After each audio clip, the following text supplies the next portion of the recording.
Hoje trabalharemos a relação entre natureza e cultura e a maneira como isso caracteriza o ser humano.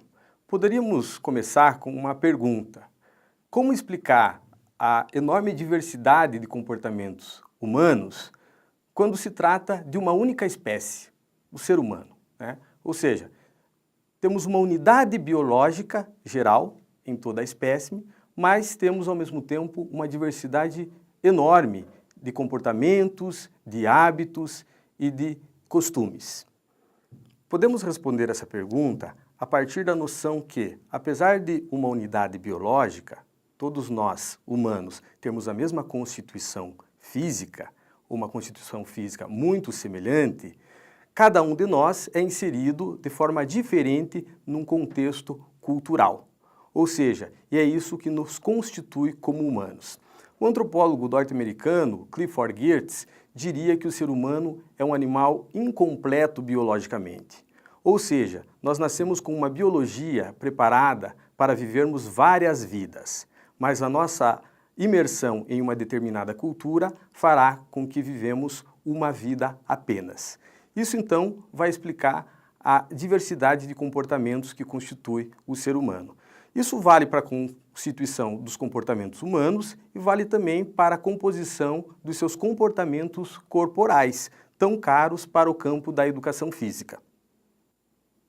Com isso, é importante explicitarmos o que entendemos por cultura. A cultura pode ser definida como as formas simbólicas pelas quais os grupos sociais dão sentidos às suas ações.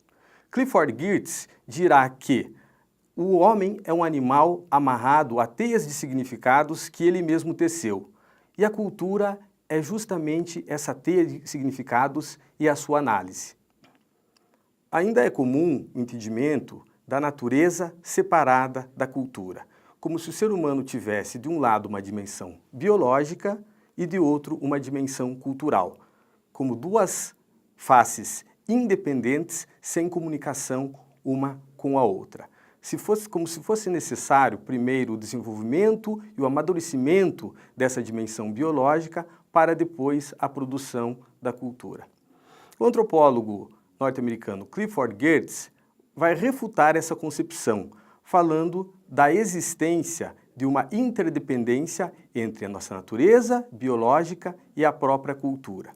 Segundo o autor, o nosso cérebro foi desenvolvido a partir de um contexto cultural, ou seja, para que o nosso cérebro funcione perfeitamente, é necessário que ele esteja inserido num contexto cultural, ou seja, os seres humanos, biologicamente incompletos, só se tornam humanos a partir do seu mergulho na cultura. O ser humano é um ser, portanto, que possui uma natureza biológica e cultural.